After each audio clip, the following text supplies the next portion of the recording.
Shalom Bapak Ibu Saudara-saudara yang terkasih. Pada pagi hari ini kembali kita mendengarkan firman Tuhan yang terambil dari kitab Perjanjian Baru, yaitu kitab Markus pasal 6 ayatnya yang ke-1 sampai yang ke-13. Saya akan membacakannya bagi kita semua.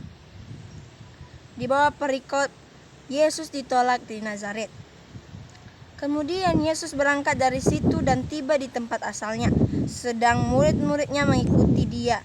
Pada hari Sabat ia mulai mengajar di rumah ibadat, dan jemaat yang besar takjub ketika mendengar dia, dan mereka berkata, "Dari manakah diperolehnya semuanya itu? Hikmat apa pulakah yang diberikan kepadanya? Apa mujizat-mujizat yang demikian?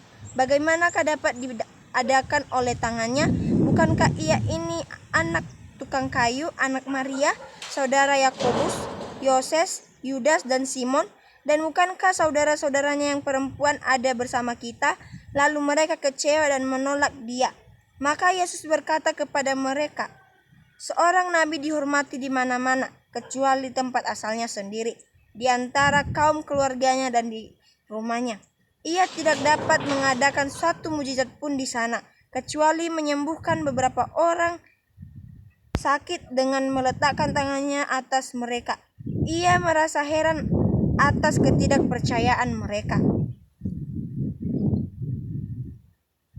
Lalu Yesus berjalan keliling dari desa ke desa sambil mengajar. Ia memanggil 12 murid itu dan mengutus mereka berdua-dua. Ia memberi mereka kuasa atas roh-roh jahat dan berpesan kepada mereka supaya jangan membawa apa-apa dalam perjalanan mereka, kecuali tongkat, roti pun jangan, bekal pun jangan, uang dalam ikat pinggang pun jangan. Boleh memakai alas kaki, tetapi jangan memakai 2 baju. Lalu katanya selanjutnya kepada mereka, "Kalau di suatu tempat kamu sudah diterima dalam suatu rumah, tinggallah di situ sampai kamu berangkat dari tempat itu. Dan kalau ada suatu tempat yang tidak mau menerima kamu, atau kalau mereka tidak mau mendengarkan kamu, keluarlah dari situ dan bebaskanlah debu yang ada di kakimu sebagai peringatan bagi mereka." Lalu pergilah mereka memberitakan bahwa orang harus bertobat, dan mereka mengusir banyak setan dan mengoles banyak orang sakit dengan minyak dan menyembuhkan mereka. Sekian dari firman Tuhan.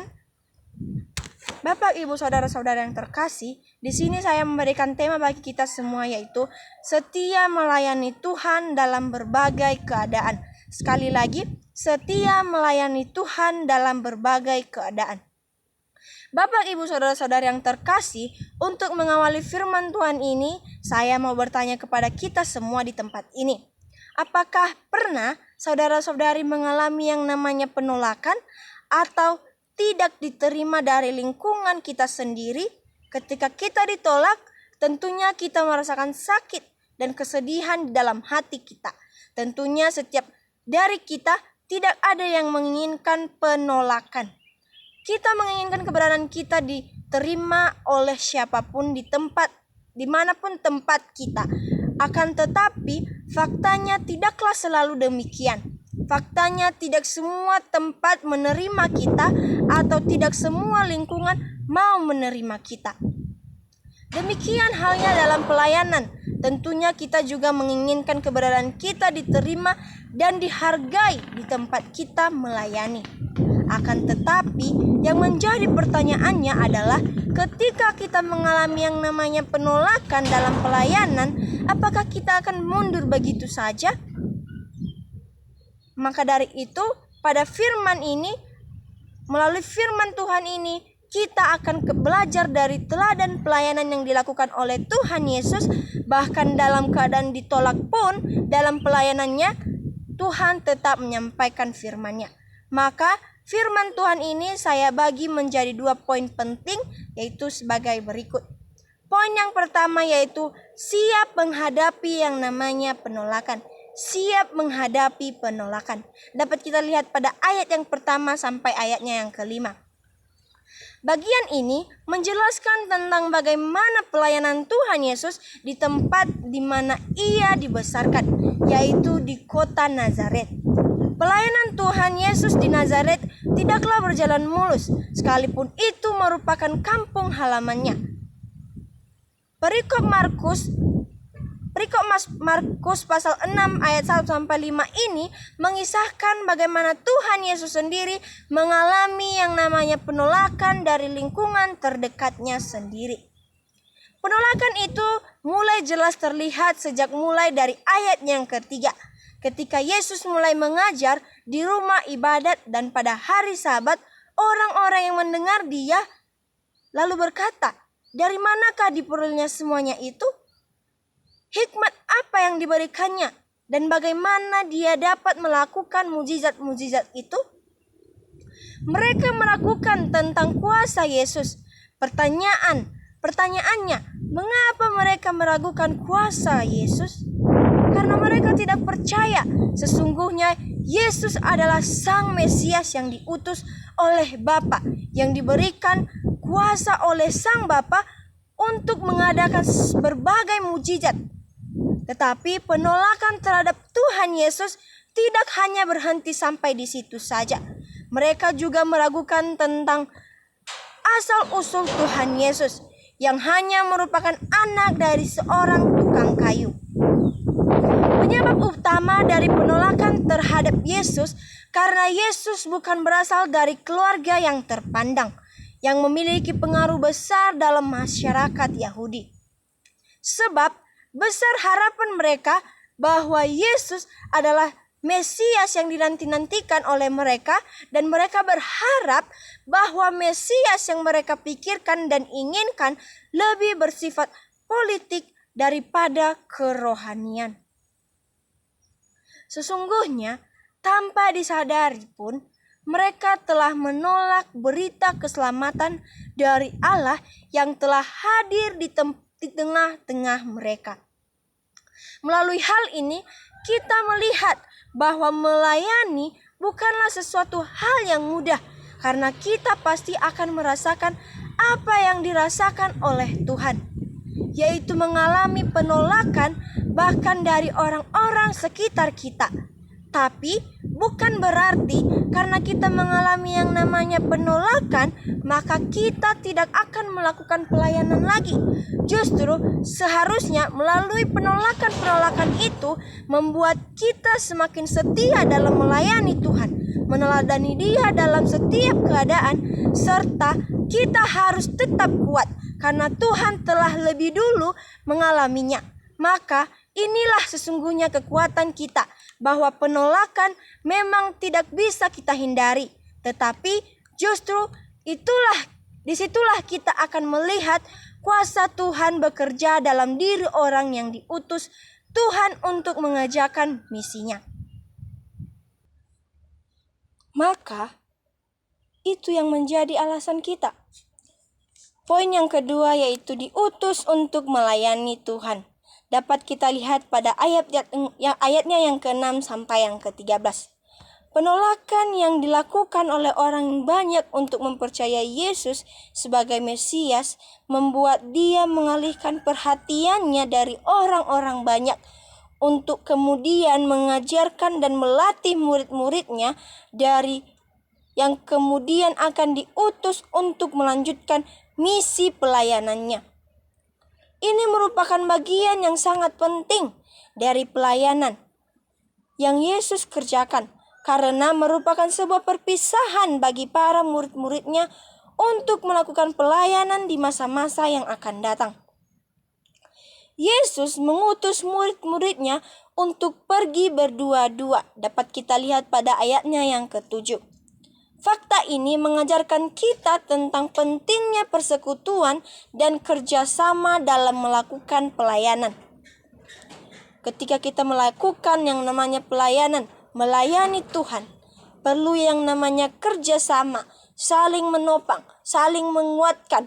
Makanya Tuhan Yesus mengizinkan mereka untuk melakukan pelayanan dua-dua orang. Dua orang tentu bisa melakukan pekerjaan yang lebih baik daripada seorang diri.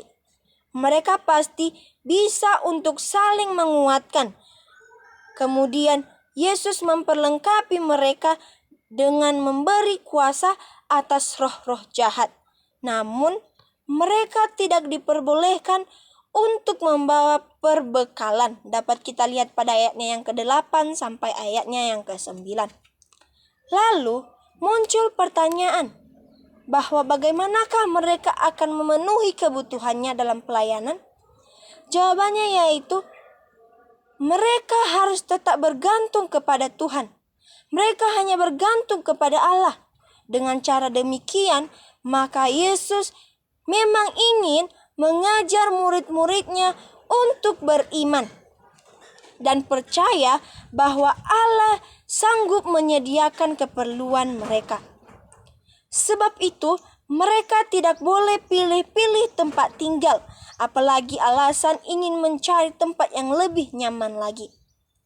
Jika mereka ingin kembali mengalami penolakan atau orang yang tidak mau menerima mereka, maka mereka tidak boleh merasa rendah hati, takut, apalagi menjadi mundur oleh karena penolakan yang terjadi. Melainkan mereka harus bertindak atas otoritas yang Tuhan telah berikan kepada mereka.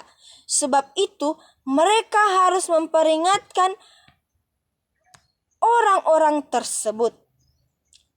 Maka dalam ayatnya yang ke-12 ini, Yesus mempersiapkan murid-muridnya untuk pergi memberitakan kabar baik, mengusir setan-setan, dan bahkan menyembuhkan orang-orang yang sakit.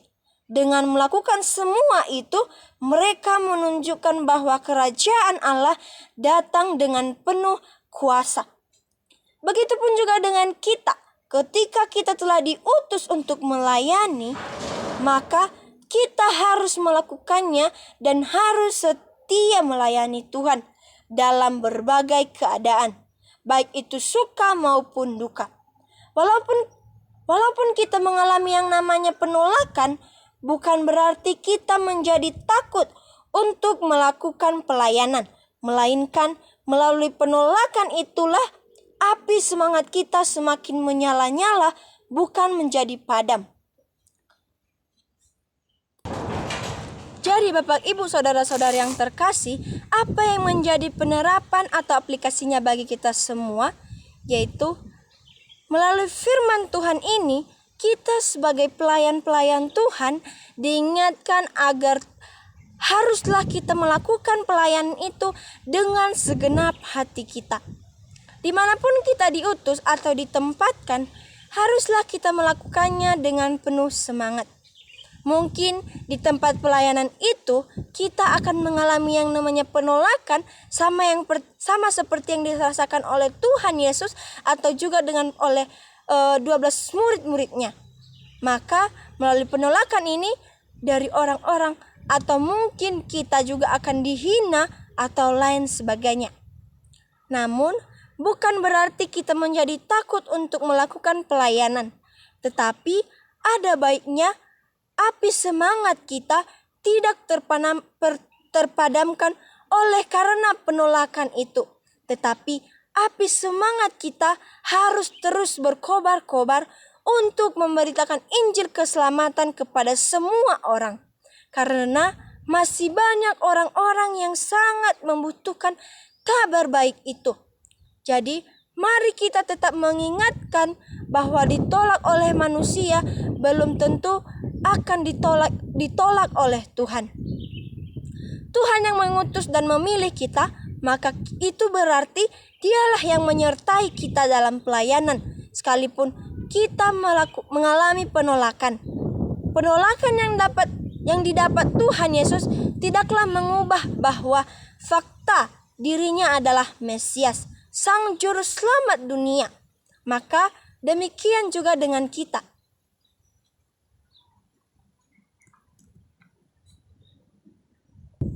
Maka demikian juga kita, dengan berbagai penolakan yang kita terima, lantas tidak langsung menjadikan kita bukan lagi menjadi hamba Tuhan, tetapi itu semua agar semakin memurnikan motivasi kita dalam melakukan pelayanan dan mengikut Tuhan, serta memperkuat komitmen kita kepada Tuhan.